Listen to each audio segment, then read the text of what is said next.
My name is Ami, and I just completed a facilitation with Ebony for our organization. I benefited from the time, coming in. A lot of the staff members, of course, myself included, had our own understanding of the role of the organization, our roles within the organization, the greater impact.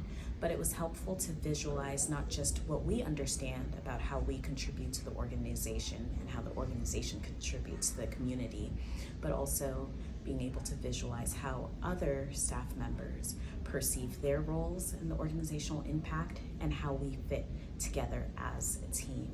So it was a really great session, being able to launch strategic planning for the organization, think about our next steps, and to think about our game plan over the next month and next year to grow the organization. So I would definitely recommend this facilitation for any teams or organizations that are looking to enhance collaboration among their team members, that are looking to build leadership skills, and looking to have strategic planning to help move their organization forward.